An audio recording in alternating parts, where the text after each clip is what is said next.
now.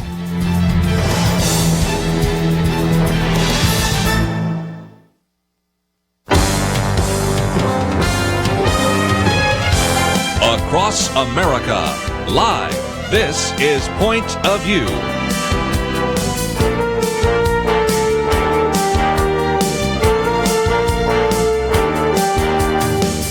And now, Kerby Anderson. Thank you for joining us. Weekend edition here on Point of View, and we have our roundtable, and we're going to spend some time, as you might imagine, looking back to last night in the Republican presidential debate. Of course, the night before, we also had the Democratic presidential debate.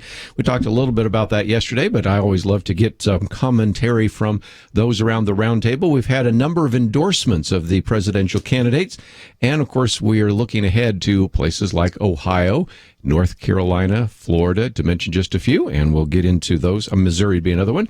And so there's a lot to talk about today. Penna Dexter and Debbie Georgatos. And Penna, we always have lots to cover, and today it will be difficult to get it all in. So many debates, and we're going to sort of unpack the debates from this week. And, you know, I loved how CNN put it together last night, but I would wish they would tell us when it starts. Yeah. I mean, they were advertising 7:30, and it really didn't. I mean, that was Central Time, and it really didn't start until 8:00. And listen, you know, we've got American Idol to watch and other things, so I think they need to give us the accurate start time.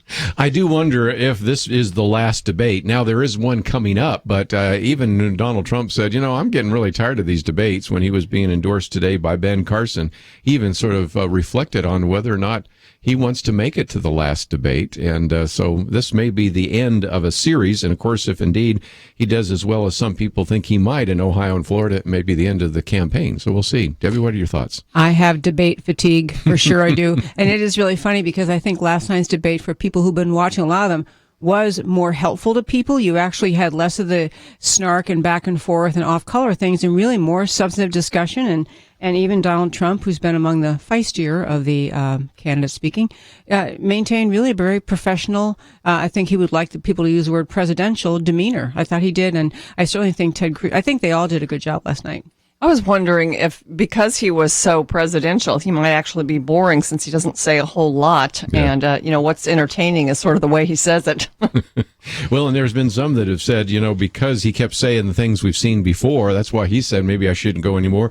And some said, well, he doesn't look presidential because, as Marco Rubio pointed out, you know, I'm not so concerned about being politically correct. I'm interested in being correct. And when you just say, well, as Ted Cruz said later on, well, we'll just fight the Muslims or fight whatever, you know, you need a little more specificity than that. And so if indeed... Well, make a good deal. Yes, we'll just make a good deal. Yeah. Make America great again. Yeah, it's interesting in that one, and the issue last night in the debate that related to Islam. Again, Donald Trump had made one of the kind of inarticulate, inartful, Muslims don't like us, or Islam is our enemy kind of statements. And, you know, it's kind of funny because I think part of his popularity comes from statements like that. People don't understand. They just see Paris, they see things happen, they think, well, that must be true. And he's kind of hitting a nerve with people, and it's unfortunate because it's not well informed and not articulate, not even defined. He keeps saying we have to find the root of the problem. Well, I think most people know what the root of the problem is. It's the teachings in the Islamic doctrine, starting with the Quran and all the way through. So, but you know, I think he gets people an emotional reaction, even to things like that, and say, yeah, they don't like us. So, I mean, I wish I thought others articulated better what the challenge is. Let's, if we can, hear that, and then I want to get your comments, because this was both Donald Trump and Marco Rubio, and we also kept in the question so you can understand the context. Last night you told CNN, quote, Islam hates us. Did you mean all 1.6 billion Muslims? I mean a lot of them.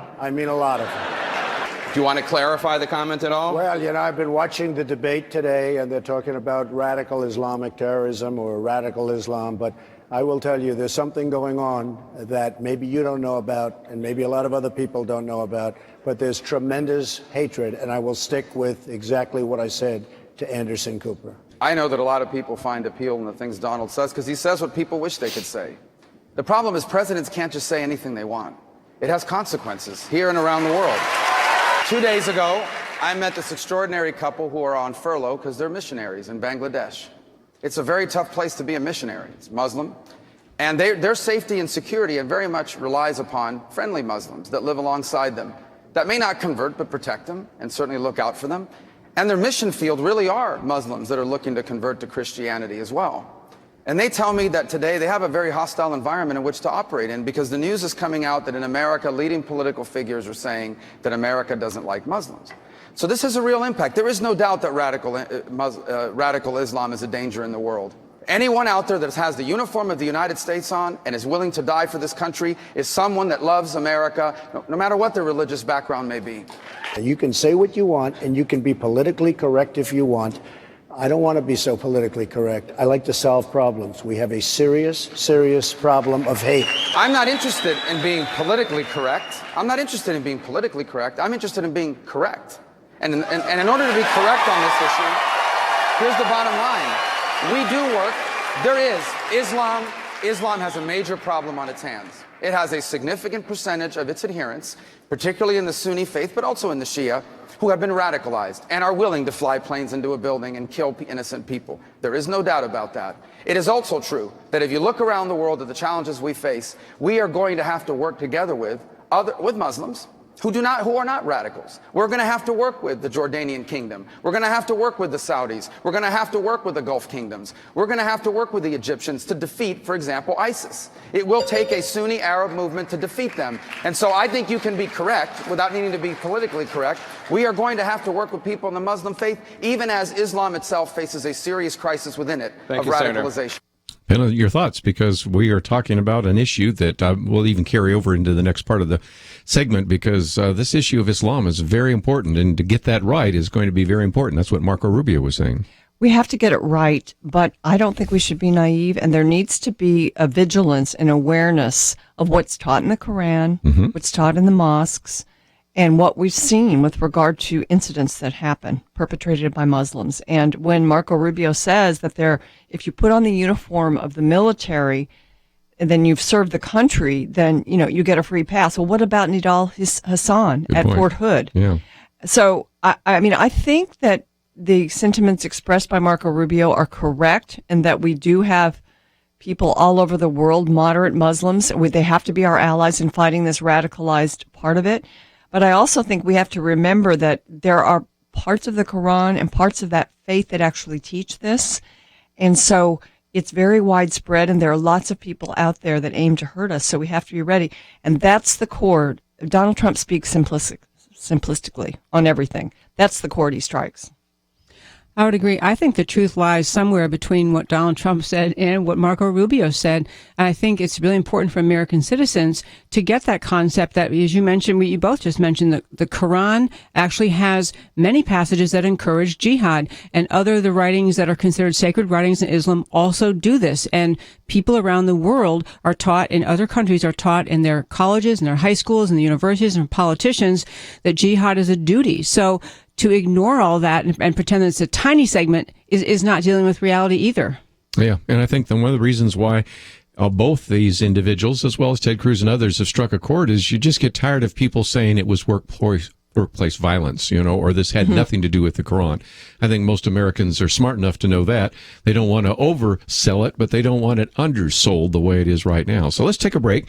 We're going to continue this conversation because this one was one of the more important issues in the debate and has been one of the bigger issues. A little bit later, we will look at issues like Social Security, trade, and others, but we'll come back and get some more perspective from Penna Dexter and Debbie Georgatos, but we also want to hear from you. 1-800-351-1212. We'll be right back.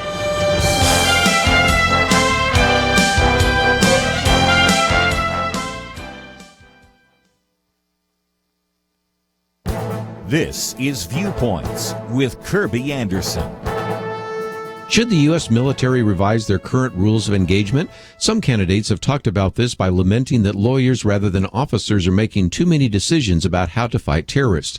In a recent column, Colonel Alan West proposes new rules of engagement for the 21st century battlefield. In the past, we understood what constituted a battlefield and appropriate rules of engagement. Much of this became confused by the time of the Vietnam War. The Viet Cong infiltrated the civilian population and used adjoining nation states as a base of operation. We find ourselves today in a similar situation with terrorists. As a battalion commander in Iraq, Colonel West saw how the insurgent enemy use mosque and burial grounds as assembly points as well as ammunition and equipment staging points. They did this because they knew the limitations the military places on soldiers because of the rules of engagement. Our enemy also knows that our troops are told not to fire until fired upon. Colonel West laments that it has come to the point where Islamic jihadist enemies can simply drop their weapons and walk away, knowing they will not be engaged by our forces. Sometimes they disengage from a firefight so that they can reposition within civilian areas, raising the possibility of collateral damage. And a request for additional fire support must go through rules of engagement protocols back at military headquarters. You don't have to have much experience with military strategy and tactics to know that our current system is inefficient and ineffective. Colonel West persuasively argues that we should allow leaders on the ground, rather than lawyers, develop common-sense rules of engagement tailored to the 21st century terrorist environment. Congress and the next president must make this happen. I'm Kerby Anderson, and that's my point of view.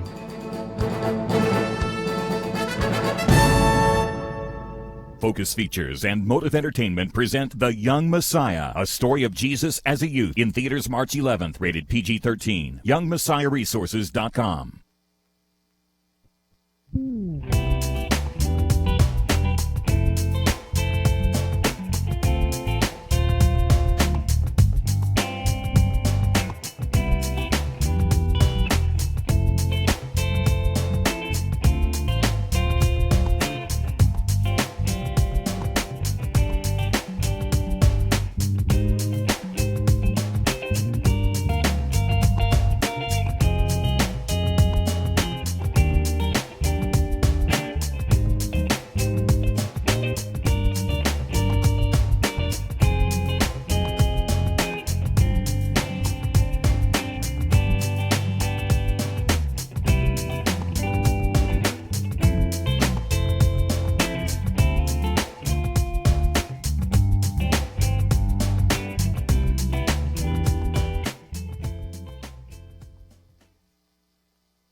You're listening to Point of View, your listener-supported source for truth. If you'd like to join our conversation, 1-800-351-1212. Almost all the lines have filled up. This is what happens during a campaign season, so there are still some open lines if you want to make some comments. But I want to, first of all, hear from Penna Dexter and Debbie Georgatos. Penna, let me come back to this. The issue is that the Quran is the Quran, but there are two different ways of interpreting that. There are, as you point out, various surahs or verses and chapters in the Quran that really justify and even encourage violent jihad. And if you believe that those verses are normative for today, you're probably going to be a radical Muslim.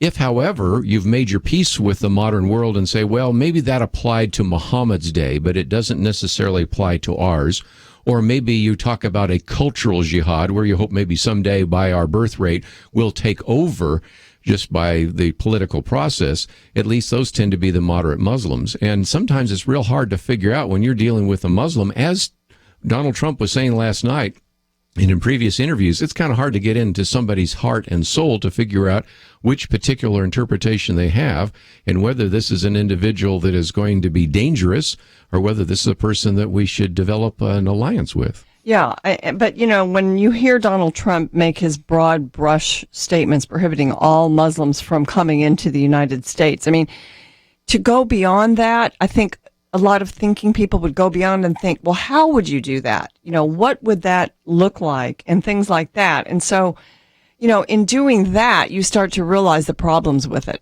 and how you have to do it in a different way. But I think it appeals to just the fear. And that's what Donald Trump does. He's sort of a protector of people. So everything he throws out there is a way that he's going to take care of you. And that's one of them. It's, you know, when you start thinking through the repercussions, then you get into the reality of it. But I'm just afraid that our, you know, that what the candidates are going to get to say is not enough to explain things. And these debates, maybe the debates should end and we should have some more in-depth interviews. I would be all for that, because trying to explain, as we're going to talk about in a few minutes, Social Security with a 1-minute soundbite, please, I think we need a little more time than that. And certainly when we talk about Islam, that indeed deserves more than 1 or 2 minutes, don't you think? Absolutely. To round out the discussion about the comments pertaining to Islam, it's also helpful, I think, to get as specific as you can. Like right now, there is an effort again by President Obama to increase the number of people who are refugees from Syria, who are nearly all Muslim, who would be coming here. I think a policy that says, let's help those people in places nearer where they live. Let's help them in their camps over there. Let's be careful who we're bringing here. I think that is not, I understand that someone could say you can't discriminate based on religion, but we're also allowed to use common sense. These are not people who came from American mosques. These are people we don't know the kind of mosques, the kind of teaching, the kind of high schools and the kind of politicians who've spoken to them. You don't invite that kind of trouble. It's a very challenging thing, but I could see that's a specific thing. Just, temporarily, let's at least let's just stem this refugee flow and help them here. The other one is, on a positive note, there's a Muslim doctor in America named Dr. Zuhdi Jasser. I'm sure you both heard of him. He's been on the program a few times. Oh, I want to get him on my show. Okay. Well, we'll recommend him to you. Okay. But he's leading a movement trying to articulate in America modern Islam means, and he's essentially saying all these passages that encourage violence, encourage jihad and a caliphate, we can't do those here. He's kind of saying we need to modernize Islam in America. I would love to see more politicians saying this is the kind of message we need. It's a different message then. I might just mention some people, why don't we hear more about that? He's received all sorts of death threats. So it's very obvious that when you're a moderate Muslim and you speak out against radical Islam, there are radicals that say we need to make sure that your voice doesn't continue. So that's part of the reason. Yeah, we're all saying they need to speak out, but we have to remember the reality that they're living in. We do have some policies written about vetting refugees, but we're not following them. And so I agree that we need to put a stop to that for at least a time until the programs can be pulled together that really do vet them. And, that may take some time to do it. I mean, we are a compassionate nation, and, there may be some situations where we do allow refugees from these war-torn areas in, but we've got to do it in a way that keeps our country safe. We've got to be looking at the safety of our citizens first. Let's take some phone calls, and of course, we're going to get into some other issues, Social Security, trade, and much more. But since we're talking about Islam for just a minute, I want to pick off at least one phone call that relates to that. In South Carolina, WLPG. Hugh, thank you for calling today. Thank you, Kerby. Concerning the clip that you played of Rubio's comment on this issue, I understood him to say that those who would be willing to put on the uniform and die for our country, not those who would put on the uniform and we're sure having trouble getting you. Yeah, we're having trouble hearing you, unfortunately. I'm sorry about that. For some reason, the cell phone isn't working very well. We'll see if we can get a better connection in just a minute, because I did want to get his comment. But let's, if we can, just maybe also add a few more comments from the debate. And one of those was, again, Marco Rubio talking about Social Security. And again, he's kind of been out there on a limb a little bit, because he's willing to say, you know what, we need to make some changes. Last outline why the numbers don't add up. When I ran for the Senate in 2010, I came out one day and said we're going to have to make changes to Social Security, and everyone said that's the end of your campaign. In Florida, you can't talk about that. But people know that it's the truth here in Florida. Fraud is not enough. Certainly, let's wipe out the fraud, but as you said, it won't add up. You already gave those numbers. The second point is on foreign aid. I hear that all the time as well. I'm against any sort of wasting of money on foreign aid, but it's less than 1% of our federal budget. The numbers don't add up. The bottom line is we can't just continue to tiptoe around this and throw out things like I'm going to get it for fraud and abuse. Let's get rid of fraud. Let's get rid of abuse. Let's be more careful about how we spend foreign aid. But you still have hundreds of billions of dollars of deficit that you're going to have to make up. And here's the thing. If we do not do it, we will have a debt crisis, not to mention a crisis in Social Security and Medicare. Both parties have taken far too long to deal with it. It is one of the major issues confronting America. It's barely been asked in any of these debates. And we better deal with it, or we're going to have to explain to our children why they inherited this disaster. So Marco Rubio. Let's also hear from Ted Cruz, because many people thought that his answer was very well said. But for younger workers, we need to gradually raise the retirement age.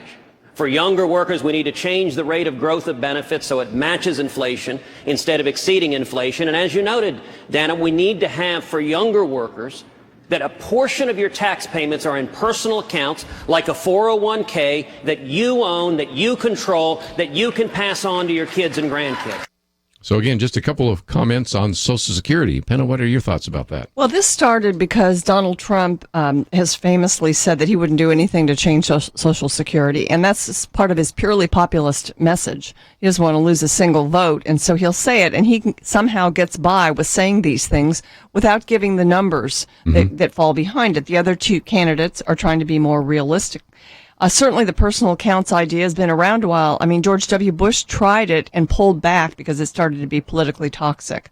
But there comes a point where we have to deal with it. And, you know, I really thought both answers were very good. And there has to be a solution.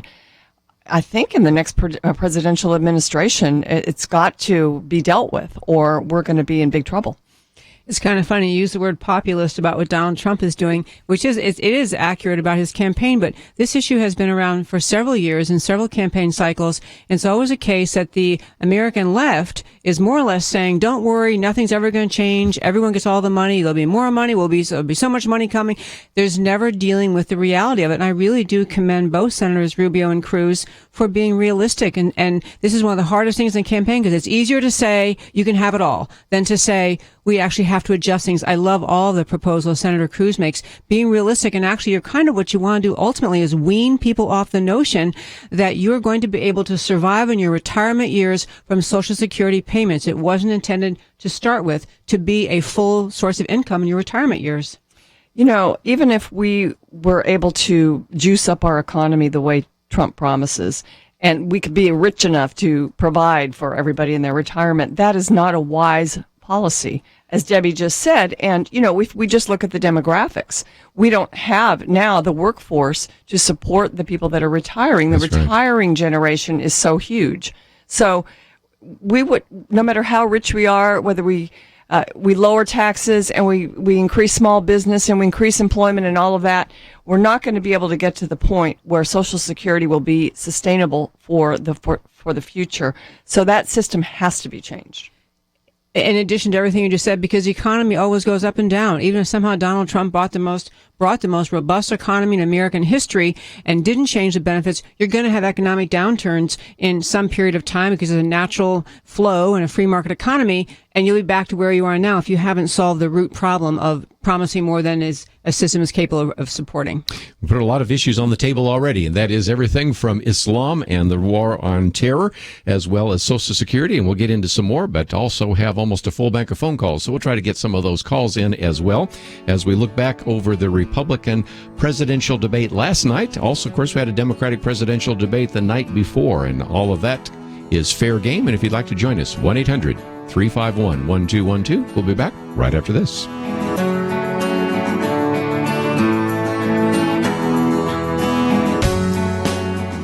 Columbia Pictures presents, in association with Affirm Films, Miracles from Heaven. When 10-year-old Anna Beam develops a rare incurable disease, her mother devotes herself to finding a solution. Miracles are everywhere. Then, after Anna has a freak accident, a miracle unfolds. How do we explain the impossible? Miracles from Heaven, starring Jennifer Garner. In theaters Wednesday, March 16th. Rated PG. Parental guidance suggested. More information is available at miraclesfromheaven-movie.com. How critical is the 2016 election? Well, the next president will very likely appoint at least 2, even 3 Supreme Court justices. Our on-budget debt is approaching $20 trillion, and the threats of war and terrorism all too real. Given these things, we're asking you to pray for our nation and to educate and encourage others to get involved. Sign up today at pointofview.net. We'll send reminders to help you pray, organize, and vote. Pointofview.net. Click on the banner, Pray, Organize, Vote. The future of America is at stake. We need to pray. Pointofview.net. Point of View will continue after this.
are listening to Point of View. The opinions expressed on Point of View do not necessarily reflect the views of the management or staff of this station. And now, here again is Kerby Anderson. I'd like to join us, 1-800-351-1212. It is Weekend Edition. Penna, Dexter, Georgatos. Let's, if we can, see if we can get Hugh again. And if that doesn't work out, we've got some other calls. But Hugh, let's give it another try here. Yes, can you hear me okay? Oh, now I can. Very good. And you're talking about those who put on the uniform, so go for it.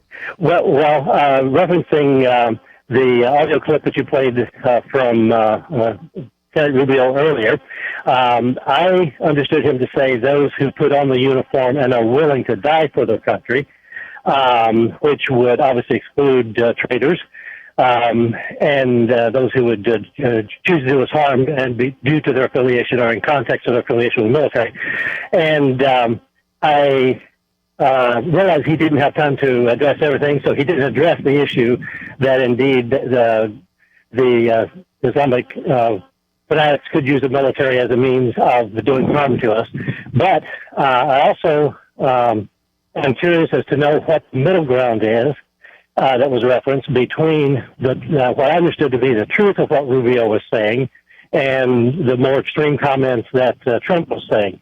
So I'm just needing some clarification on what is the middle ground if what Rubio said was true, even though he didn't address every issue, and he didn't give anyone a pass in the military.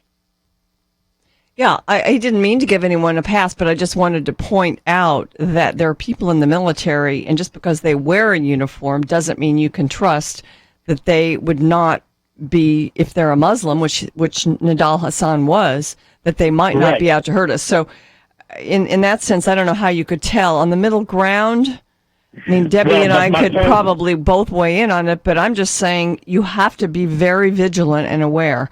And Rubio, to me, sounded a little bit cavalier about it. Me too. Well, I agree with what you're saying, and I have almost 30 years of military experience. But my point that I was trying to make is that the idea, the thought that he was giving, you said that he giving someone a pass. My point is he didn't address the issue that there could be, I'll use the word traitors in the military. We all know that's a possibility. But rather he was, if I understood correctly, he said those who are willing to put on the uniform and die for their country. Okay. Which would, not be giving anyone a pass. But, so, yeah, I recognize, and part of my point is, and I'm concerned about this from the pulpit, which I share from time to time, as well as other venues, that sometimes communication is unclear and it can be misleading. And I don't want to be overly critical here, but just that there's, as Rubio said, truth, and that we're representing them correctly. And then as far as that middle ground, I'm not sure where the middle ground is, if what he said is true, although not exhaustive or not totally inclusive of everything, and then what Trump is saying. So the middle ground I'm wondering about. Yeah. I could say one thing then about the middle ground. That is this: when you hear politicians simply describe all of the acts of Islamic terrorism around the world as being conducted by people who are perverting Islam, that is an inaccurate statement. Islam itself, as we discussed earlier, teaches in the Quran and other surah. I have documents at home, but not right in front of me. But many times in the teachings of the actual sacred text in Islam, jihad against your enemies, killing infidels, is not only authorized, legitimized, but encouraged. And so we need to be honest about the fact that Islam in its core teaching says that, and that many places around the world, this is what young people are taught, starting in elementary school, taught by their teachers through school and in colleges, and they're taught by their imams, other officials in their mosque. They're taught by government officials. If we don't acknowledge that truth, we're not dealing with reality. And so to the kind of bland or just the kind of broad brush, well, this is just a few, extremists in the religion. It's not. It's essentially what is taught. But on the other hand, there are many, in fact, I'm sure the majority of, practicing Muslims in the world do not commit jihad, do not spend their days trying to kill infidels. And so we have to admit that it's Islam that has a problem, but the problem is Islam itself needs a reformation from within.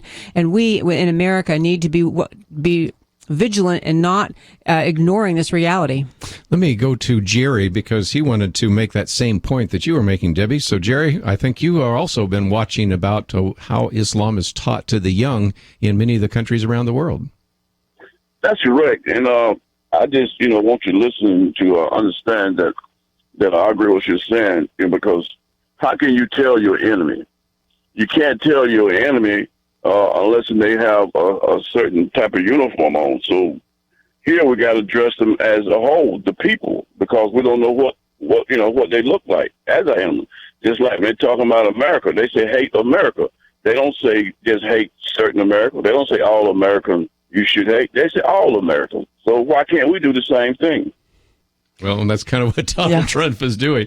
And part of it is just the inability to figure out what's in the hearts and minds of individuals, right? Well, that's true. And it's so inconsistent, Trump's attitude toward this, because on the one hand, he's saying don't let any Muslims into the United States. On the other hand, he's willing to try to make a deal for a two-state solution in Israel. He's willing to sort of bring the Palestinian Authority to a moral equivalence. And to give them the benefit of the doubt, even as we watch all the incidents, including this week with the killing of a young American in Jaffa in Israel. So I just think he's got a message. He's a salesman. He tries to appeal to the most people that he can on that question, and he's inconsistent.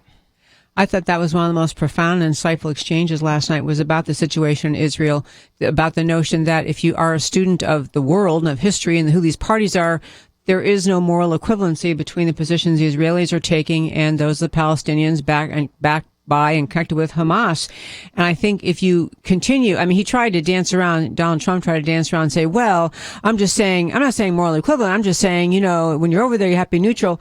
The truth is you have to come in with the truth behind your position and operate from the premise. And I actually agree with, I've forgotten who said it, Rubio or someone said, there is no point in negotiating right now between the Palestinians and Israelis. I'm with that until you see a change in the Palestinian leadership that says, we agree that we must abandon this idea that we can only be happy if we destroy Israel. Until they can drop that, there's no point in negotiation. Absolutely.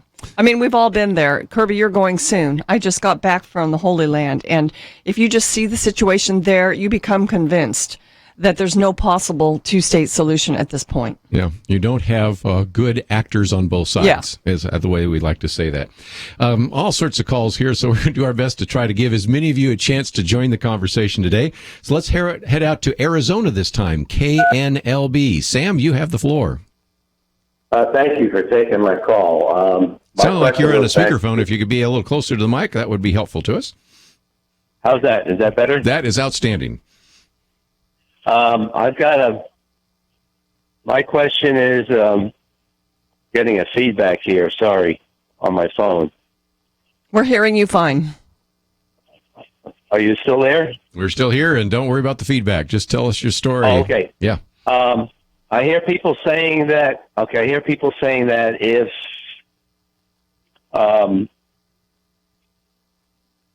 okay, we're doing this. Guess we got a problem with that. Okay. Yeah. If Trump gets the nomination, I hear people saying they're going to vote for Hillary. Wouldn't that, in effect, give Bill Clinton? Wouldn't that give Bill Clinton a third term? And Barack Obama third term, however you want to look at it, surely. Let's talk about that for just a minute, and we'll get to that maybe as well after the break, but just your initial thoughts, because there is certainly, whether it's Ted Cruz or a Donald Trump, a case to be made that if you thought that these last 8 years of Barack Obama were fine, then, vote for Hillary Clinton. If you think we're worse off after 8 years, that's why you need to be voting for me. Is that a possible campaign slogan that he can use?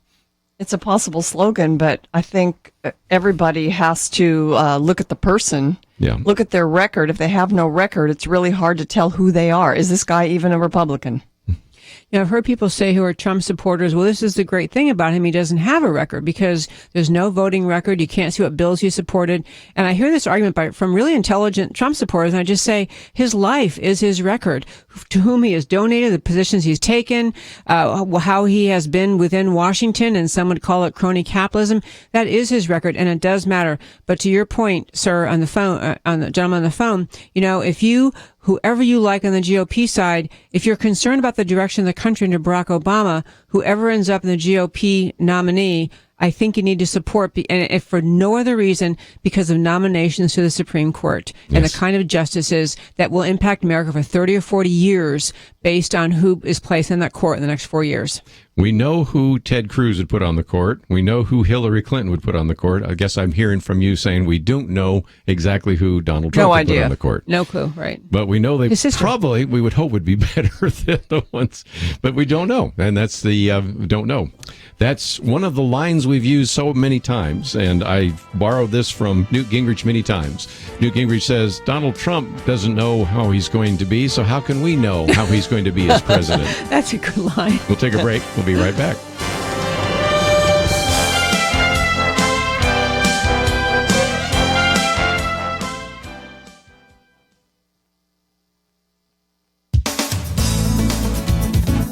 Not long ago, students at the University of Nebraska, Kearney, were polled regarding their preference for a new fast food dining option for their student union. The majority's overwhelming choice was Chick-fil-A, but a vocal group of students objected. It's the same old rap on Chick-fil-A. Their CEO supports traditional marriage, and the Queer Straight Alliance and others at this school said allowing the chain on campus would be offensive to homosexuals, would somehow intrude on their safe space. As is increasingly the case when there's a choice between the majority will and the tyranny of LGBT sexual freedom, the opposition to the building of the Chick-fil-A won out. Student body president Evan Calhoun emailed the student body, informing them of the decision, saying Chick-fil-A would not be allowed on the campus because the chain's, quote, corporate values are not aligned with our values as a student body. So the student government rewrote its poll of the student body, this time leaving out Chick-fil-A as a choice. But some students did not quietly bow to the decrees of the sexual freedom tyranny. Aaron O'Ree responded to the student body president's letter with his own letter to the university, calling the student government's decision, and I'm quoting him, a slap in the face to many of us who believe that Chick-fil-A is not wrong in what they believe. He continued, please do not ever again send me an email speaking for the whole student body when you don't have a clue what most of us actually think. Another student leader, Trevor Weigart, the campus chancellor's ambassador, wrote to the student senate, I think it's ridiculous and appalling that this is a situation we are faced with as a campus and student body, due to the preconceived notions of a very small minority. Fox News' Todd Starnes picked up this story and wrote of the national trend in which those who do not affirm the LGBT agenda are systematically being silenced. Unless you ascribe to their point of view, you are not welcome to participate in the public marketplace of ideas or commerce. We await the university's final decision. One would hope many Americans would stand against this tyranny. Some are. But there's a cost, and when people count that cost, some are just not willing or able to pay it. A friend of mine just told me through tears she and her husband have made the decision to sell their beautiful wedding venue and get out of the wedding business. Although they refer gay couples elsewhere, there is a web of support for homosexual marriage in the wedding industry that necessitates making little compromises or waging big fights to avoid those compromises. They said they just don't have it in them. Last year, the Supreme Court brought in a sexual freedom regime. I hope the University of Nebraska decides to stand up to it. For Point of View, I'm Penna Dexter.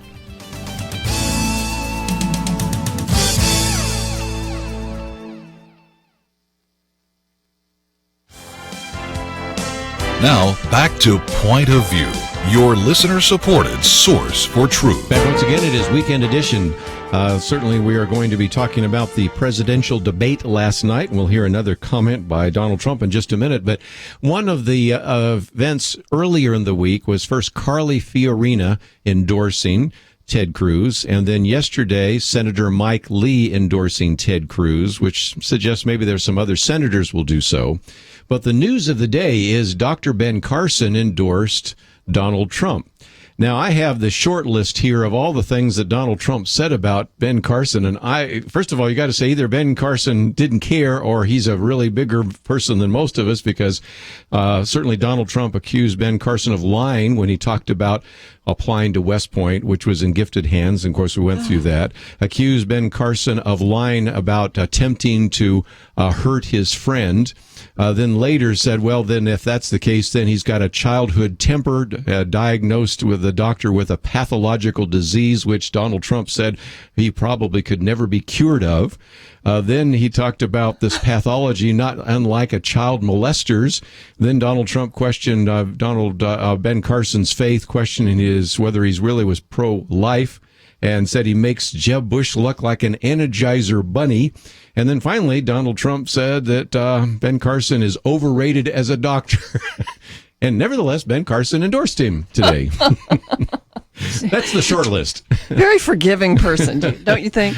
You know, normally in campaign cycles, there's constant commentary. If there is a wide field of GOP candidates, keep in mind, in the general, everything you say about all your points is going to come back. Yes. And somehow, I know that Teflon word is overused, but it doesn't seem that anything Donald Trump so far has said ever comes back to bite him or ever comes back to detract from him. Or in this case, he can say the most ridiculously harsh, falsely accusatory things and then get an endorsement from one of the other relatively serious candidates.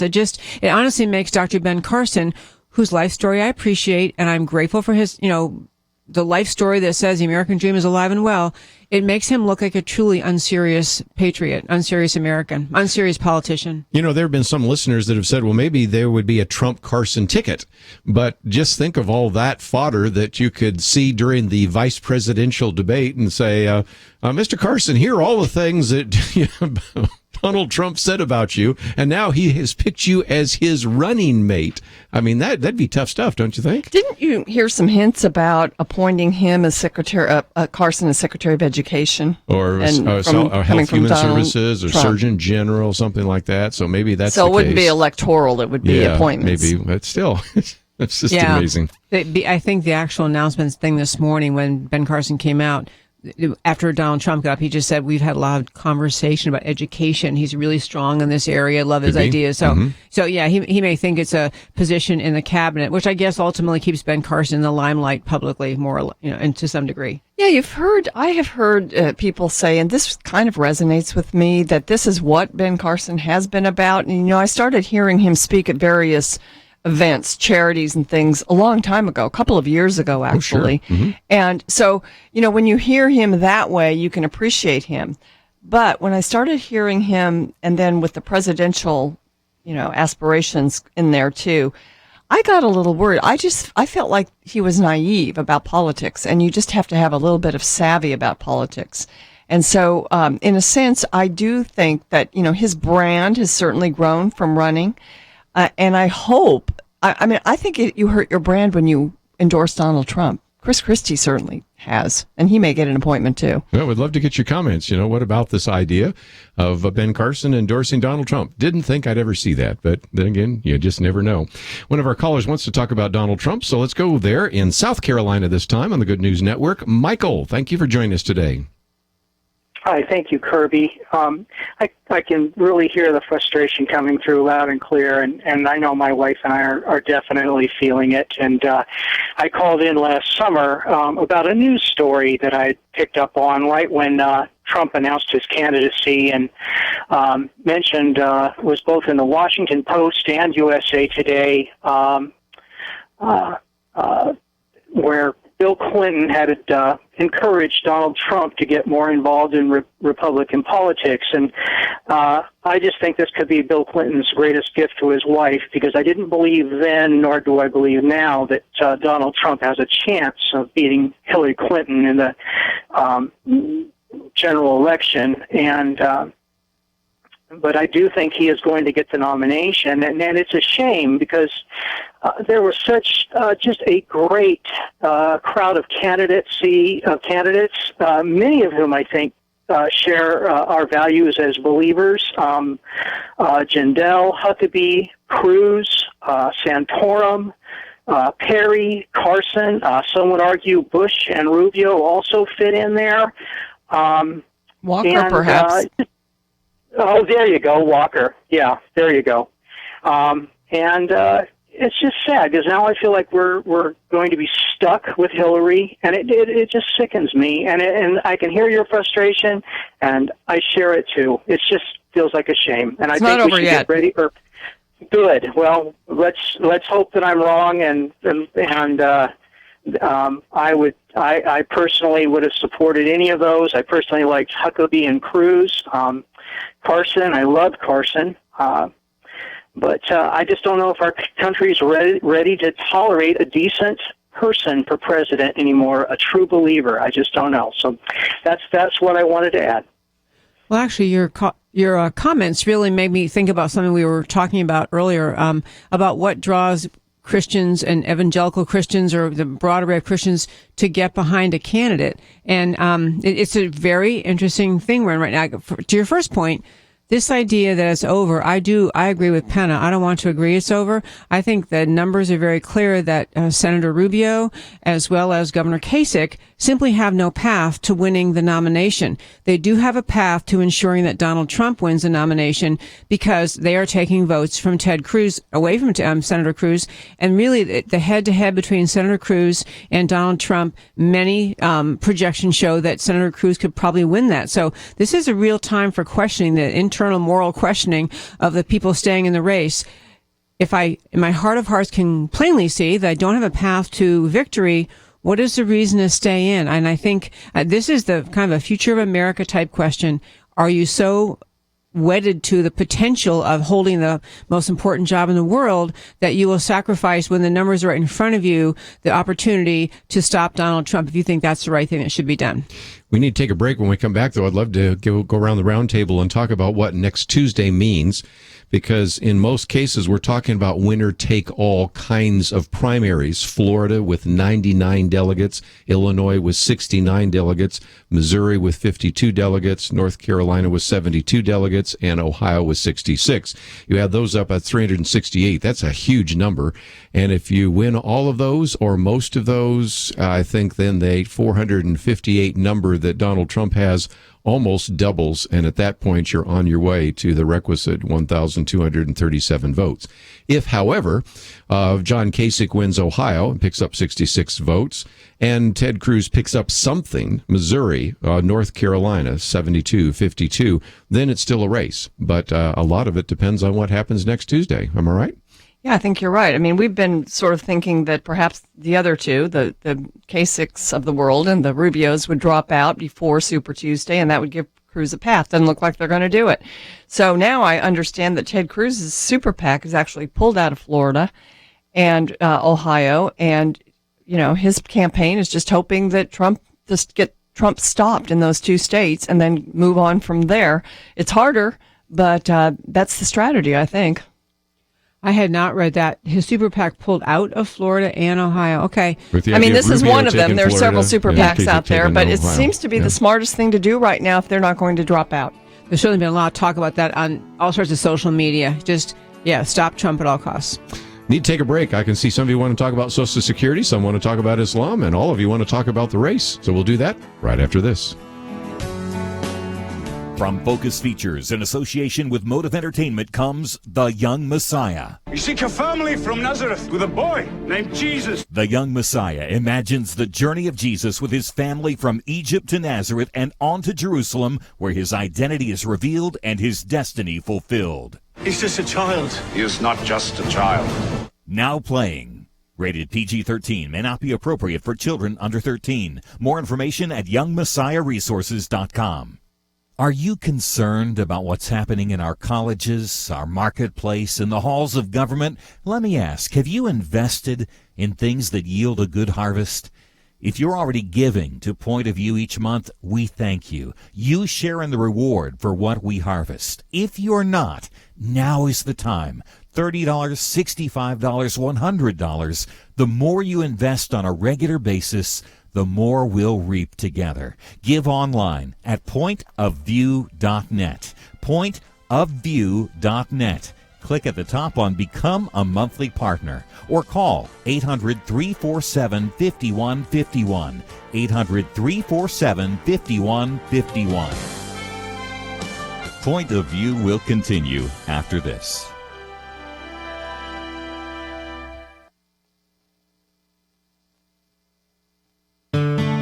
I just thank God for y'all. I listen to you every day, truly. I wanted to thank y'all for everything you do each day to inform Christian families and our community about the things we can do, and just the way you're so informative. I listen to you daily and love you guys and appreciate you so much. God bless you, Kerby, for keeping this show so on track and for the decades of wonderful help to this nation that Point of View has been. We're all big fans of your work, and we pray that God will just prosper it. As a Christian, over the years that I've followed this program, I am constantly challenged to be on guard and to evaluate what's going on. And if for no other reason, to protect the caliber and the truth of your programming, I need to participate and to back your program financially to ensure that the truth stays out there for people to hear, to view, and to be a part of.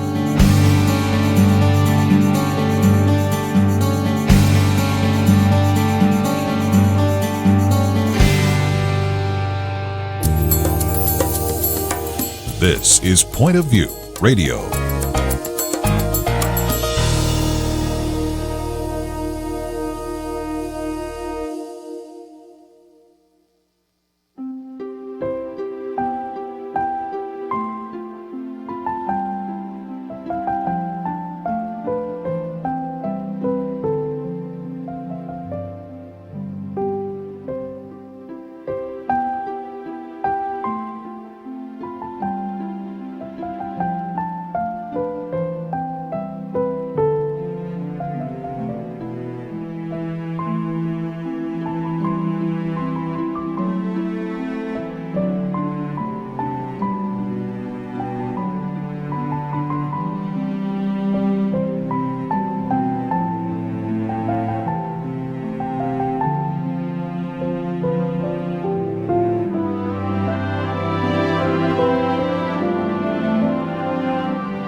Hi, this is Kerby Anderson. You know, each day we take on the tough issues and provide a biblical perspective to them. The topics we cover are wide-ranging.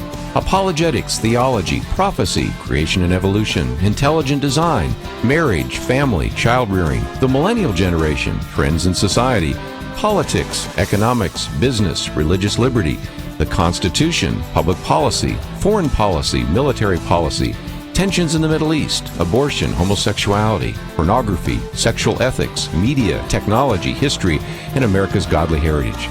We talk about anything that affects your faith, your family, or your freedom. So don't go anywhere, because Point of View continues right now.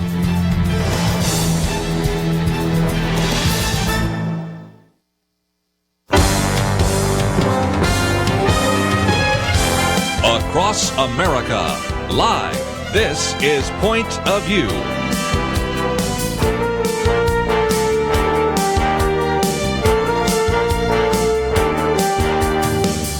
And now, Kerby Anderson. Second hour, if you'd like to join our conversation, we do have some open lines for change. 1-800-351-1212. Weekend edition, Penna, Dexter, Georgatos. And let me go to at least one phone call left over from the last hour. Then we'll get into some other topics. But one of those has to do with this issue of Social Security. And so, Rudy, thank you for joining us today, listening in the state of Texas. Yes, thank you. Yeah, I just had a question about that, because I just caught just a minute. With you saying that our country is aging and there's not enough people to put into the Social Security. Wouldn't it be a benefit to allow more immigration? That way they pay more into the Social Security, and that way we have Social Security for the aging people in America? And that's one of the reasons why you have so many immigrants in places like Germany that have been facing that, because they don't have enough workers.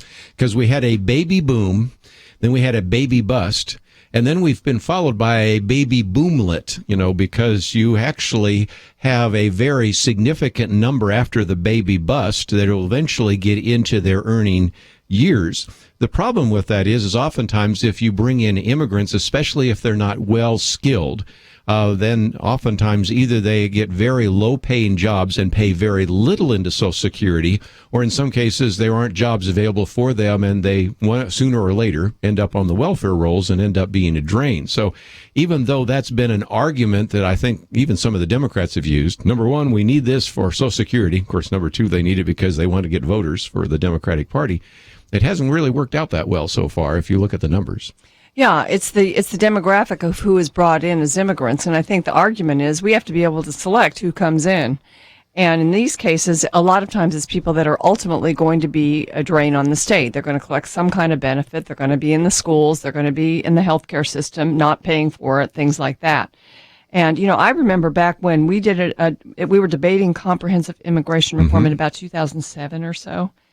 And the Heritage Foundation ran the numbers, and they had a campaign called No Free Mustang, because they figured a new Mustang then was about $21,000, and that was the amount of money that an immigrant illegal family coming in from the southern border would cost the country per year. Right. So they called it their No Free Mustang campaign, and it was very effective in people understanding that this has to do with, becomes a permanent welfare system. Right. For those coming in. Wasn't that Robert Rector that did that? Yes, it was. And so, Rudy, if you're interested in reading that, go to Heritage Foundation, just type in the name Robert Rector. He's been on the program before. Matter of fact, we might bring that back because it was eye-opening, because if you're just looking at people and numbers and not looking at dollars, it's a very good argument. Yeah, maybe we need more immigrants because we've had this baby bust. Now, the problem is that the baby bust is now moving into the peak earning years. The immigrants you bring in here are not going to be in their peak earning years because they might be 18-year-olds or 20-year-olds who have, in many cases, do not have a college education unless they come in under, and we're going to talk about this in just a minute, H-1B and some of these other kinds of things.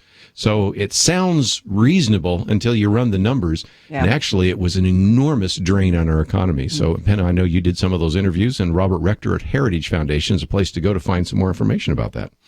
A similar related point is it is, of course, wonderful to feed money into our tax base and the Social Security system to have more people working. But in America, despite the numbers you saw recently that showed very low unemployment, the truth is there's a highest number of Americans not working. physically able, working age people not working. Let's get those people back into the working ranks in America and earning a salary and paying in instead of bringing more immigrants in, which then again causes these group of people to have fewer jobs available to look for. It's growing the economy is what's going to help tax money go into Washington and the Social Security. So agree. Yeah. You hear the argument, well, they're doing jobs Americans don't do. But first of all, prove it to us. And second of all, they're really driving wages down. And that's one of the biggest problems now is people, they may be working, but they're not working at a level to be able to provide for themselves. So they're draining benefits, and we're having to support certain parts of their lives. While we're talking about Social Security, this was something else that Marco Rubio had to say, and some people might say, well, okay, if bringing in immigrants is not the solution, what is the solution? Here's his. I'm against any changes to Social Security that are bad for my mother, and we don't have to make any changes for them. But anyone who tells you that Social Security can stay the way it is lying. Any politician that goes around saying we don't have to do anything, all we have to do is raise a few taxes or just leave it the way it is, they're not being honest with you. Social Security will go bankrupt, and it will bankrupt country with it. So what it will require is people younger, like myself, people that are 30 years away from retirement, to accept that our Social Security is going to work differently than it did for my parents. For example, instead of retiring at 67, the way I'm supposed to retire, I'd have to retire at 68. If I were still in the Senate, I'd be one of the youngest people there. Great line. And he goes on to say that his kids would have to retire a little bit later. Now, one of our callers had to drop off, wanted to say there's another problem with Social Security, and that is they've been stealing from it. There's a so-called Social Security Trust Fund, and there's supposedly a lockbox, but all that's in that lockbox is IOUs. And so this is the problem, is that money which was being set aside so that it would help the baby boom generation, and by baby boomers, I'm talking about those born between 1946 and 1964, and they're now entering into retirement. And there were 76 million babies born during that time. Now it's 78 million due to immigration. And you have then a baby boom followed by a baby bust. And the ratios are way, way off, even if you had money in the system. Because it used to be when Social Security was established in 1935 by Franklin Delano Roosevelt, you had 10 workers paying into every recipient. By the 1950s, it was about 5-1. Now it's less than 3-1. And by the time the tailing edge of the baby boom goes through, you'll be lucky if you're even close to 2-1. So never has more demand been played on a smaller cohort of people. So that's bad enough. But what made it worse is that all these years, the government has been borrowing from the Social Security Trust Fund. So all you've got there are IOUs. So even though I think Marco Rubio is saying all we need to do is add a little bit more to the retirement age, I think we got some bigger issues there, and that is the theft that took place under administrations in the past. I agree wholeheartedly. And, the other big, I just do think it's a signal of political maturity, of presidential maturity for anyone in the race to be talking about having to make changes to this. It's easier to run as a candidate and assure people, as Donald Trump is doing and Democrats always do, nothing ever has to change. But there really is, it's kind of a maturing of the American people. It has to happen to say, just because it's been this way, it doesn't have to be this way. We have to look back at when it was created, the average life expectancy. And now, of course, life expectancy is so much longer. And it was never intended to be, I know I'm repeating myself, never intended to be the primary source of your income during your retirement years. And we need to return. It's a change in public culture about that subject that needs to happen, and politicians need to lead it. One other comment that one of our listeners wanted to make, and I'll just make it since we're going to the break, it also tends to be a fairly racist system. That is, if you're a white male, you get about 1% return on your investment of the money you put into Social Security, which is nothing, but it's a whole lot better than what happens if you're a Latino male or female or an African American male or female. It's negative because, first of all, it has to do with life expectancy, amount paid in, benefits coming out. And so, again, it hasn't been a very equitable system either. But anyway, we'll take a break, come back with more right after this.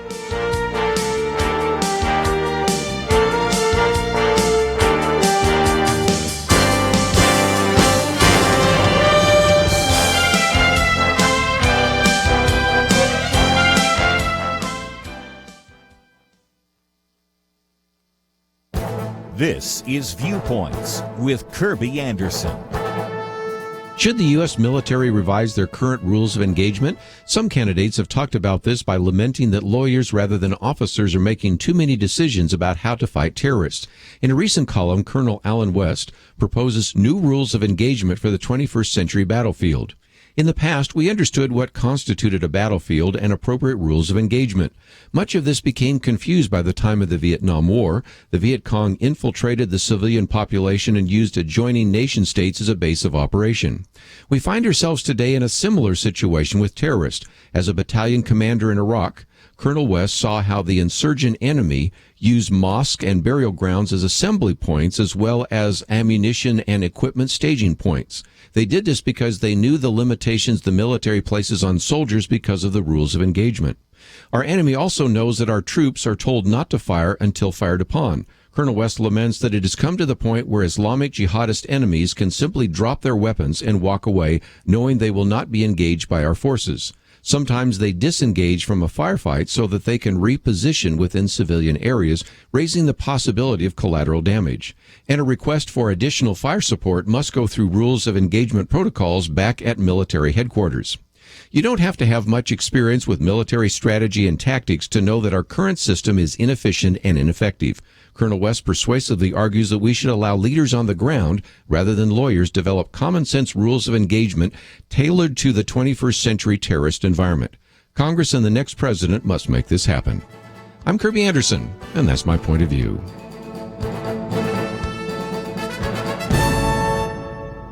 Focus Features and Motive Entertainment present The Young Messiah, a story of Jesus as a youth, in theaters March 11th, rated PG-13. YoungMessiahResources.com.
You're listening to Point of View, your listener-supported source for truth. Back again, if you'd like to join our conversation, 1-800-351-1212. We're going to hear a little bit more from some of the questions asked of Donald Trump and his final comments. But before we do, one of the questions that I thought would be good to discuss around the table is what to do about this expanding government. And if you listened to the program yesterday, we had Lawrence Lindsay, and he has written this book, which is amazing, Conspiracies of the Ruling Class. Now, if you don't know who Lawrence Lindsay is, if there's anybody that fits into the ruling class, this is a man who was a Harvard professor, Harvard PhD. He was one of the governors of the Federal Reserve. He served under 3 different presidents. So he's been on the Federal Reserve. He has served on the Council of Economic Advisors and all the rest. And yet he spent a fair amount of time with us yesterday talking about how, in some respects, the bureaucracy and the judiciary have taken over roles that the framers never intended. And just 2 examples, because I want to go to everybody around the table, because these are conversations other people have been having. But he used the example, for example, of the FCC. The other day, the FCC governors decided that they will give to themselves authority over the Internet. Now, they didn't go to Congress and ask for it. They didn't even, in a sense, ask the president for it, although the president wanted them to have it. They just voted themselves to have that authority.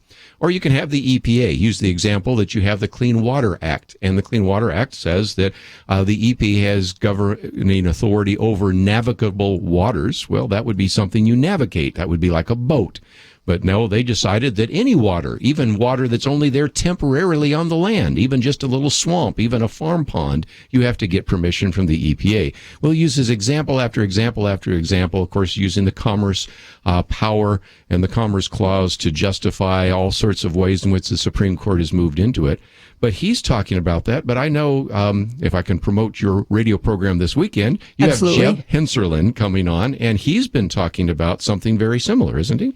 Yes, Jeb Hensarling launched in Washington a project, and it's called the Article 1 Project, along with Senator Mike Lee. And Article 1 is making reference to the United States Constitution, and the first article of the Constitution spells out what the powers are of the U.S. House and the U.S. Senate. And the basic idea of this project is that within Congress, there's a need for a focused renewal and rededication to Congress, which means the House and the Senate using all of its authority that the Constitution has vested in it and fighting back against or pushing back against the growing role of the executive branch of the administrative agencies. Kerby just mentioned two of them, really important, the FCC and the EPA, and there are other ones also where the agencies promulgate regulations that are pretty close to new laws. They have some legislative authority coming from Congress, yes, but they're just running unchecked. And the idea of this Article 1 project, it has a combination of pieces of legislation as well as a change within culture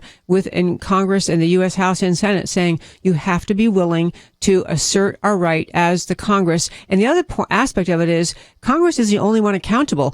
Congressman can come back to your jurisdiction and say, well, yeah, the EPA has kind of gone wild with the water thing, and I know they're regulating your backyard pond, but hey, in Congress, we had nothing to do with that. We're not responsible. So part of the idea is Congress is accountable, and the House every 2 years and the Senate every 6 are up for re-election. They have to be accountable for changes that these agencies make, and they've got to pull back power from them and from the courts, which has also been a source of the erosion of Congress's power. And Penna, you've been in some meetings where people have been talking about this very same thing, haven't you? Well, I remember back when Tom DeLay was the House Majority Leader, and he was talking about legislation for Congress to reassert its role, to be taken out of certain court cases, right, on things like life or marriage and other issues. Limit appellate jurisdiction. Yeah, limit the jurisdiction. And I remember that Phyllis Schlafly's group, Eagle Forum, was also on board with this. And I've heard him coming back at some various conservative meetings and talking about this issue again, sort of a movement toward it. So it seems like we're sort of moving toward it. And just think about some of these things. Like today I read that they're implementing this women in the military combat issue across the military. And this was not ever voted on by Congress. Congress is supposed to make some of these key and crucial decisions about the military, but it's not happened that way. It was a decree from on high from the Secretary of Defense, Leon Panetta, and then it's gone into effect. So there, Congress did not weigh in when they should have. What about the marriage decision by the courts? When the courts make decisions, that does not necessarily become the law of the land. There still should be implementing legislation by Congress. Well, on the marriage issue, Congress and the states, especially the states, could have fought back against the Supreme Court ruling that took place last year. Could have. Most of them have just capitulated. There are some states, for instance in Texas, where there have been battles about that.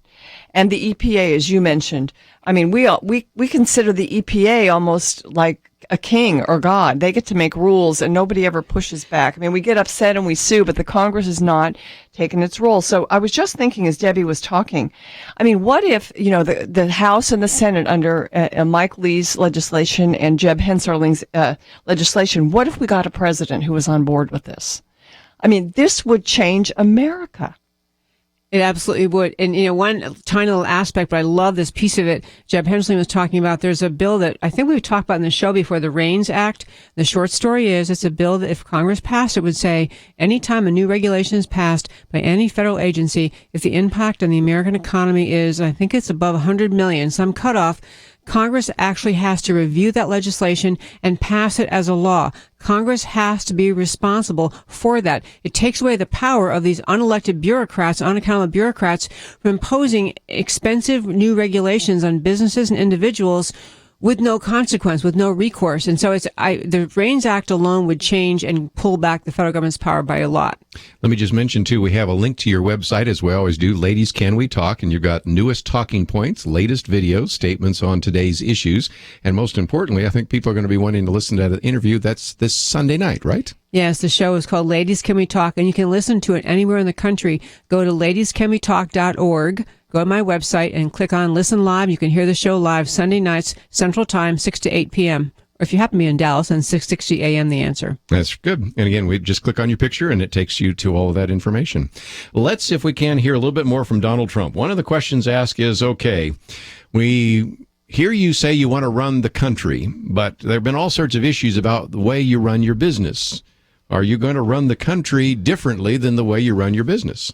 Because nobody knows the system better than me. I know the H-1B, I know the H-2B. Nobody knows it better than me. I'm a businessman. These are laws, these are regulations, these are rules. We're allowed to do it. And frankly, because of the devaluations that other countries, their monetary devaluations that other countries are constantly doing and brilliantly doing against us, it's very, very hard for our companies in this country, to compete. So I will take advantage of it. They're the laws, but I'm the one that knows how to change it. Nobody else on this dais knows how to change it like I do, believe me. And one of the things he was saying is... Believe me. Yeah, I'm just going to say, I'm so tired of that. Believe me. What if I don't believe you? But the thing he was responding to is at one point he kind of got booed from the audience because he says, I know that I use these, but I know that it's hurting American workers. And so everybody's boo. He says, look, I'm a businessman. I have to use what I've got. It's like the person that says, I don't like the tax rate, but I have to pay it. Or I don't like the fact that there's tax loopholes, but I'm going to take advantage of them. Yes. So again, there's a sense in which that appeals to some people. I'm going to do something that might even hurt my business, but I just know it's wrong, and I've been taking advantage of it because, after all, I'm in business to make money, but we shouldn't have these laws in the first place. So that's how he was responding to that issue of the H-1B. And, of course, that's one of the problems. We've been talking about the fact that a lot of people don't have jobs right now, and if you really want Social Security to work, you need to put people back to work, don't you?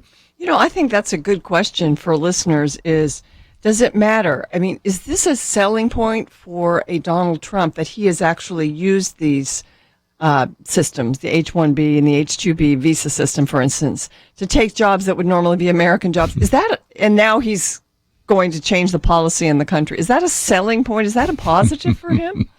It's very similar to his position on bankruptcies. He just does it. Well, of course I did it because it's possible, because I can do it. Even though people point out, well, gee, look how you have a lot of money. You could have solved it a different way. You didn't have to. You caused hundreds of people to lose their jobs and people lost money. But his answer, hey, it's legal, so I did it. And that, I know the analogy isn't perfect because no one's talking about taking away the bankruptcy laws, but there's just this, hey, it's legal, I can do it. And there's something that should permeate the discussion or should cause listeners to say, but was it the right thing to do? Well, why did you do that? Why did you use these workers when you could have used Americans? Why did you do bankruptcy when you could have done something? You could have turned it around. There's just kind of he can do whatever he wants because it's legal, but it should cause people to say, but was it right? Is that the kind of character I want to see in the president? Yeah. Well, again, I'd love to get your comments in this last half hour. Also, a very good piece that came out by Ralph Reed, Misreading the Trump Evangelical Link. Of course, we're going to have Robert Jeffers in studio next week, and he can explain that to us as well, and you can ask him questions, but I'd love to get your thoughts on that. 1-800-351-1212. Last time we had a businessman who was actually president. Would that be, Herbert Hoover, I guess would probably be that. Last time we had a general, of course, was Dwight Eisenhower. Most of the time, we either have a senator, in most cases, we have governors. But this is going to be very different if indeed he's elected. We'll find out. And if you'd like to join our conversation this last half hour, 1-800-351-1212. We'll be back right after this. Columbia Pictures presents, in association with Affirm Films, Miracles from Heaven. When 10-year-old Anna Bean develops a rare incurable disease, her mother devotes herself to finding a solution. Miracles are everywhere. Then, after Anna has a freak accident, a miracle unfolds. How do we explain the impossible? Miracles from Heaven, starring Jennifer Garner. In theaters Wednesday, March 16th. Rated PG. Parental guidance suggested. More information is available at miraclesfromheaven-movie.com. How critical is the 2016 election? Well, the next president will very likely appoint at least 2, even 3 Supreme Court justices. Our on-budget debt is approaching $20 trillion, and the threats of war and terrorism all too real. Given these things, we're asking you to pray for our nation and to educate and encourage others to get involved. Sign up today at pointofview.net. We'll send reminders to help you pray, organize, and vote. Pointofview.net. Click on the banner, Pray, Organize, Vote. The future of America is at stake. We need to pray. Pointofview.net. Point of View will continue after this.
You are listening to Point of View. The opinions expressed on Point of View do not necessarily reflect the views of the management or staff of this station. And now, here again is Kerby Anderson. Final half hour. If you'd like to join our conversation, quite a number of people have called in, but I think we still have an open line, 1-800-351-1212. Penna, Dexter, Debbie Georgatos, and let's go to Georgia on the Good News Network. Melanie, what would you like to add to our conversation today? Well, there's obviously a lot that can be said about this topic, but the thing that I feel is most important is right now I think what God is doing is exposing how truly Bible ignorant, or at least Bible ignorant, so many in the church are. When you have someone as corrupt as Donald Trump, who is as involved as Donald Trump has been by his contributions to the system we have now, and you have people who, until this morning, I thought were principled, like Ben Carson, being willing to put all that on the back burner, say that's politics, and ask us to support him. We're at a pitiful time in the church, and I think that is the most important thing that we're seeing right now. We have blamed leadership in our nation for some time, and I think God's saying it's the people. And it is those who are called or say they are called by my name. You know, we have Eric Erickson coming on, and he sort of said that. But we also have, of course, Robert Jeffers coming on, so you can hear a little bit more of this That'll next be very week. interesting. I should sell tickets for next week in terms of some of the... Yeah, go ahead. I thought that was one of the... Mr. Jeffers, when I read what he said about principled people such as myself who are trying to decide and prayerfully decide whether or not we would vote for someone as like Donald Trump, because at least with Hillary, you know what you're getting. Not that I would ever vote for her, because I wouldn't vote for a Democrat for dog catcher because of the principles they stand for. But when he came out and referred to us as fools, when we're making prayerful, principled decisions and questioning, that was one of the most arrogant things I have heard an evangelical so-called leader say in quite some time. I found it disgusting. Well, we will give you the opportunity if you'd like to interact with him, and that'll be next week. Penna, any comments? I can't wait to hear it, Kerby. You know, Melanie, I don't dispute that there is rampant Bible ignorance across Christianity. I think that's true. But I think there's something else at play here. And did you all post the Ralph Reed Wall Street Journal piece? I was going to. It's called Misreading the Trump Evangelicals Link. I think it's on our Facebook at the moment, but it's Ralph Reed. It's today in the Wall Street Journal.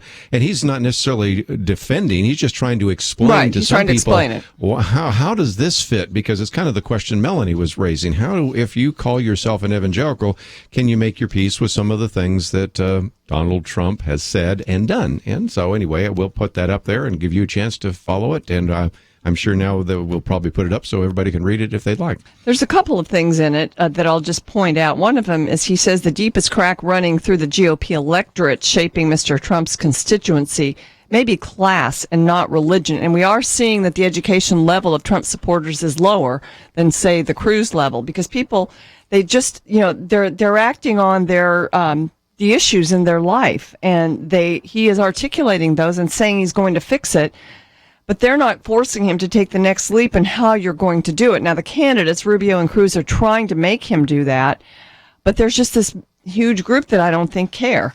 And then Ralph Reed asks, are they tired of a party that seeks their votes but often treats their concerns as a liability? Perhaps. Evangelicals are not immune to the sense of betrayal by party elites that prevails at the grassroots. And I think that sense of betrayal is becoming stronger in the minds of many voters than their concern about the life issue or marriage or even lowering taxes or whatever, or religious freedom. And so that, I can't wait to hear you ask questions of Robert Jeffers about it, because I still think as a Christian leader, he should be emphasizing the importance of those issues.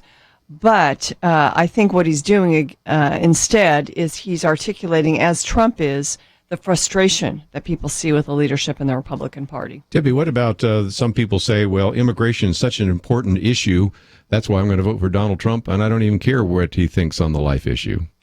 That is actually funny you should ask that. There was a tweet actually out by Ann Coulter, who is a largely considered a conservative, and she even has been very outspoken and pro-life and other points in her life. But she had a tweet out this morning essentially saying, I don't care if Donald Trump performs abortions in the White House as long as he will fix immigration. And that is obviously an extreme and crass way that's very Ann Coulter-ish. Yeah. And she said it before, so now she's saying it again. So it's being retweeted again. Oh, yeah. You would think, after she said it the first time, I thought, I hope she never says it again. Well, she said it again today, apparently. But you know what? I think there was in the same article that Kerby said is posted, there is this a quick poll that was Quinnipiac. It was for evangelical voters asking what issues matter to you. The top issue was the economy, 26%, terrorism, 21%, immigration, 9%, only 6% listed abortion. And I think that for any person who's a serious evangelical, serious Christian, you don't only think about two issues in life. I mean, we want the economy to be strong. You want your family to have jobs. You want to have stable income. You want to have a secure border. You want immigration policy that enables jobs to be created that aren't taken away by hordes of illegal immigrants. All these issues shape your life, and they're part of your life. And I think what's top in the minds of many people right now is the economy, jobs, and immigration. And if you think those issues are best solved by Donald Trump, I think there's a fair number of evangelicals who say, okay, he's not perfect in other issues, but he's solving my problems right now. I'm not defending that, but I think that's what's going on. You know, I think that, I don't know if this is going to become apparent to enough people before this is all over, but Donald Trump, he exhibits so many totalitarian and dictator-like tendencies in the statements that he makes. That is what disturbs me more than anything. But I don't think a lot of people either see it or care because they're suffering and they want their suffering alleviated. And that's what happens. That's how you bring in a powerful dictator, is because he speaks to the human need, the human suffering that's going on. And it was a really interesting part in the debate last night where Ted Cruz pointed out Donald Trump at a rally had said, are you with me? Raise your hand if you're with me at a rally. And Ted Cruz said, I don't ask people to be with me. I want to be with you as president. I want to serve you. And I think that's the difference. Yeah. Are you serving? Let's take another phone call real quickly because I want to give as many of you a chance to join the conversation. Let's head up to Alaska. KJNP. Mark, thank you for joining us today. Yes, thank you. Thank you very much for everybody on Point of View. I mean, you guys are all champions. The country needs your show. I support you.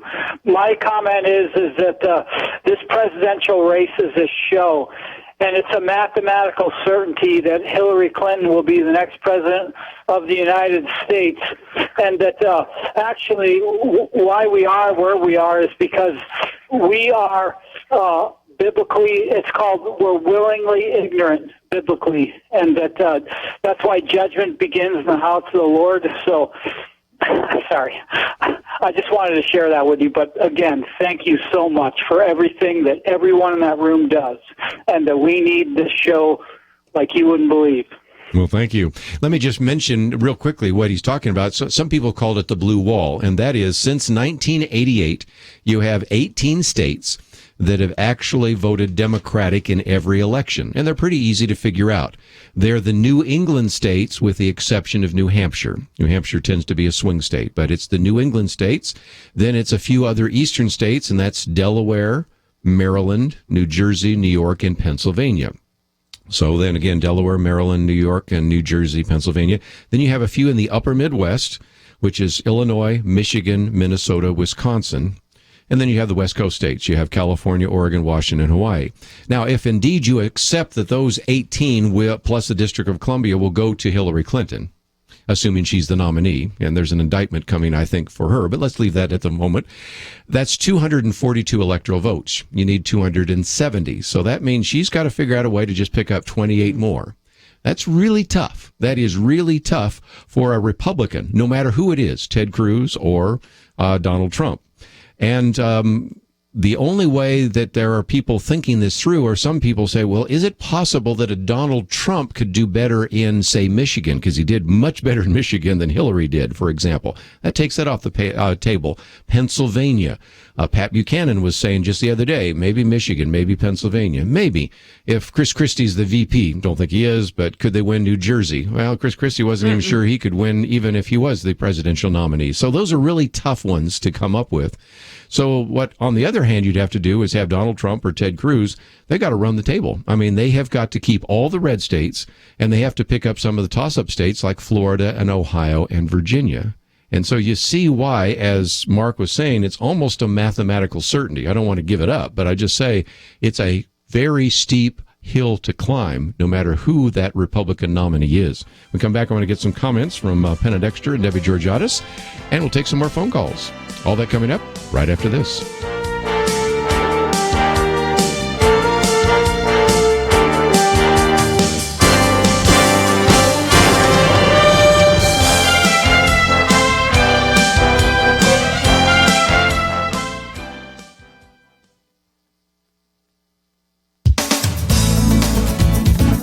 Not long ago, students at the University of Nebraska, Kearney, were polled regarding their preference for a new fast food dining option for their student union.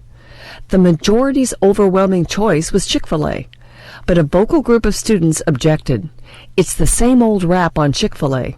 Their CEO supports traditional marriage, and the Queer Straight Alliance and others at this school said allowing the chain on campus would be offensive to homosexuals, would somehow intrude on their safe space. As is increasingly the case when there's a choice between the majority will and the tyranny of LGBT sexual freedom, the opposition to the building of the Chick-fil-A won out.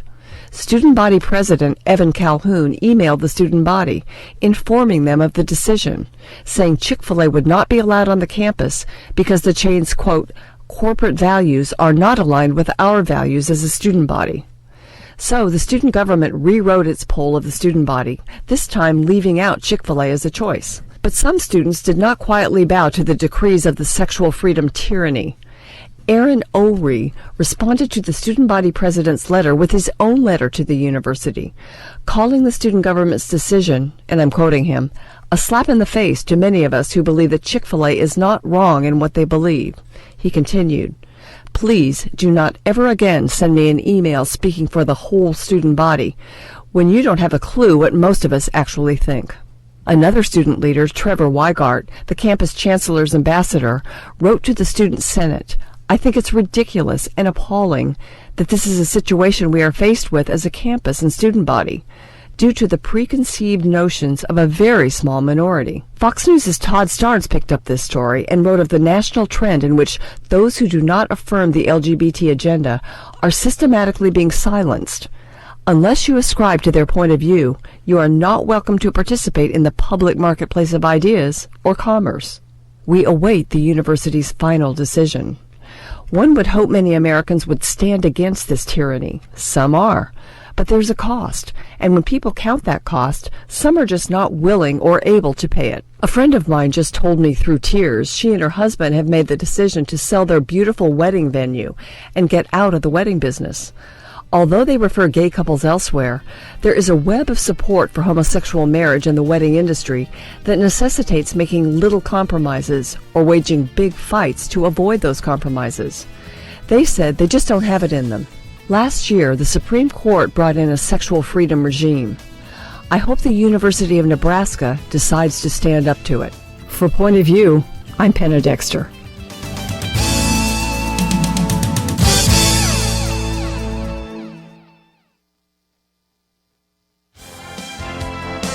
Now, back to Point of View, your listener-supported source for truth. Mark started a good conversation about the mathematical certainty. Anything that might make it uncertain? What about this, Penna? Well, I mean, there's this group of voters. We call them the Reagan Democrats. We were talking about them during the break, and you mentioned Kerby. They were even the Nixon Democrats. And, Reagan drew blue-collar workers, but he drew them with real policies. And I think that's the difference with Trump. Yes, he says certain things that appeal to that group of people, but he doesn't articulate policies that you could actually think through and see that they would work. to a great degree. And so that's what worries me about his candidacy. What would he really do? Yep. Go ahead. Absolutely right. And, I think there are so many things in this factors kind of weaving their way through this election cycle that could cause people who may think of themselves as traditional Democrats to be drawn to Donald Trump. I mean, things like immigration. And, there's a notion in politics that either party can go so far extreme, they kind of lose the voters. They lose their core voters. I think the Democrat Party in the last 7 years, this massive pouring of people over the southern borders with apparently no effort to stop it, constantly pushing, expanding immigration and expanding number of people coming here, taking American jobs away, and also the policies with respect to bringing Syrian Islamic refugees here. I think there are just basic, good, decent Americans who think this Democrat Party isn't standing for me anymore. So it may be a Trump or a Cruz could bring them along. Debbie, I think you mentioned that the economy for evangelicals and probably for the whole country is the number one issue right now. And certainly, that's the case, and I think people vote for their own self-interest for the most part. I think that's the biggest reason people vote. Is this going to help me? Is this going to help my life? And so that's why the Democrats keep winning, because we have such a growing piece of the pie that gets some sort of a government benefit today, from student loans to food stamps to everything else. And so that's another reason it's very, very difficult for Republicans to actually win the presidency. One other quick thought very related to that is a lot of times in Democrats in policies, they will be speaking to people who they have pockets of voters, they have low income voters and the hyphenated voters, and they speak to voters saying, we're going to fix, I know your low income schools are terrible and you're being cheated by the economy. We're going to send more money your way. We're going to send more money to your families, to your schools, to your communities. And it sounds like an answer. And when Republicans speak in more abstract terms about free markets and the joys, then they're not, the person here saying, I want to hear your answer to me, Republican candidate. What are you going to do to help these schools? People do vote their self-interest, even low income, in low income, high poverty, African American inner city areas. People want their lives to be better. They want to hear something specific politicians say that will help. And when they hear more money from Democrats and touting of free markets, America's the greatest country on earth from Republicans, that's not an answer. Arthur Brooks is the key to this. He's the head of the American Enterprise Institute and talks about the fact that you've got to personalize it and have to actually recapture the moral high ground. And sometimes Republicans are just a little too abstract. And so, again, he's talked a little bit about that. But let's take a few more phone calls real quickly if we can get them in. If we don't get them in, you obviously will have next week to make your comments, but let's go to Pam in Georgia. I think you wanted to talk about some of the Trump advisors. Go for it. Yes, I got a statement and a question. First of all, I want to know who Trump is whispering in his ears. I want to know who his advisors are. Second, my comment is, Trump, as a family of entrepreneurs for generations, we have all taken advantage of tax credits, et cetera, et cetera, et cetera. It is no more different from what Trump has done as our government stealing the hardworking people's check and handing it to somebody that hasn't worked. And I know this from my own experience with in-laws that get a check every year for anywhere from $4,000 to $8,000, and she ain't hit a lick publicly to get a W-2 anywhere, but she works cleaning houses under the table and probably brings in about $40,000 cash. Yep. And again, that underground economy. And also, again, like you said, for welfare, some of the conversation we had with Lawrence Lindsay yesterday, it's the old Phil Gramm comment. If you have too many people in the wagon and not enough people pulling the wagon, you're in a really bad situation, right? And so that's a problem, too. Let's take one more economic issue. And Ken in Alabama, listen down on the internet. I think you wanted to talk about the growth of the economy or the lack thereof. Explain, if you might. Yes, thank you, Kerby. I just wanted to mention a website. Economist John Williams runs the website shadowstats.com. And when you go there, if you'll click on alternate data and do the drop-down, you can see some of his charts that he's creating. If you look at the GDP chart, you'll see that he has the official government figures in his chart, but then he has his figures where he has calculated it from the raw data and he has subtracted off the inflation. And when you look at that chart, you will see he's not showing that the economy has been above zero since 2007. Yes. So if it hasn't been above zero, that tells me it's in negative territory, and it's actually been shrinking. So I can see people's dismay at the economy and trying to find a job, and I can see why maybe they're willing to take a risk with somebody like Donald Trump, who maybe has the guts and the fortitude to try some shake things up there in Washington and get the economy moving. I have seen those statistics, and I think, again, once you recognize that we have an unofficial inflation rate that is much higher than the, quote, official rate, you recognize that not only has the median family income dropped precipitously under Barack Obama, but when you add in inflation, you can see why it is really difficult to even make ends meet for the median family incomes in America. Any comments? Yes, I was just going to say, there's something about the idea of people loving their country and feeling like things are off in many ways. It's whether it's immigration or it's, jobs and finding the economy. I think that Donald Trump's wording makes it sound like what you were just talking about, Kerby, a moment ago, and many issues. It makes people feel like, he's going to come in strong and he's going to fix it. And America should be right. And my place in America should be right. And it should be protected. And to those listeners, if you're in that camp, because I do understand that feeling, there are a lot of things off track about America, including the loss of the Judeo-Christian roots as an identifiable thing. But whatever your issue is, make yourself look at, okay, you want America to be better, and you think you hear someone speaking in a strong and positive way, but make yourself ask what in his track record makes you think he knows how to solve it, and what about he's proposing will actually solve the problems you care about, because we can't just vote based on feelings. It has to be based on ideas. He's a salesman, and Kerby, I think our producer Catherine sent me something today. It was a video. It would be great to post it somewhere at some point, maybe next week, showing how he speaks. And I've noticed it when he speaks very simply in short sentences. He uses these powerful words about problems and about root causes. And, so he doesn't have to have a whole lot of content in those speeches in order to get a lot of people following him. And it's starting to get dangerous, I think. I think that, hopefully if you can get a one-to-one race going on, he may have to come up. I mean, I even thought last night that they tried to make him come up with more content, and he couldn't.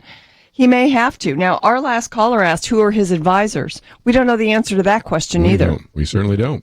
And we'll see if we can find out. But let me just mention a few things. Tomorrow, District of Columbia votes, and again, that's a proportional one. But then for all of our listeners out there in Florida, Illinois, Missouri, North Carolina, Ohio, over 360 different delegates at stake, and they're all winner take all. So I hope that you will take the time to cast an intelligent vote.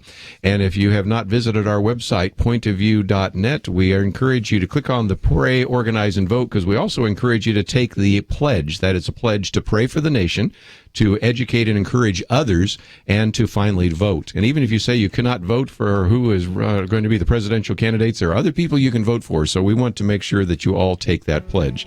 Well, Debbie and Penna, thank you so very much. Debbie will be listening Sunday night, and you can find out more by going to her website, which we have linked here as well. I want to thank Andrew, Catherine, and Shamila for their help behind the scenes. Have a great weekend. We'll see you back here on Monday.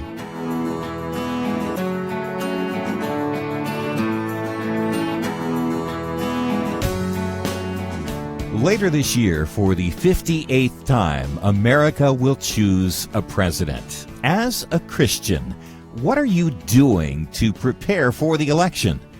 Helping you cut through the major media spin is part of the mission of Point of View. We want to provide the best election resources, including a new website, Pray, Organize, Vote, encouraging people to intercede for the upcoming election, to help you get registered so you can exercise the stewardship of voting, to share things to help you get people involved and out to the polls. But to do all of that, we need you to vote right now with your support for Point of View. Show us that you're in this for the long haul as a citizen of heaven as well as the United States. Click Donate Now at the top of the page and give the most generous one-time gift you can at pointofview.net or call 1-800-347-5151. There is a lot of work to be done. Let's get to it together. Pointofview.net and 800-347-5151. Point of View is produced by Point of View Ministries.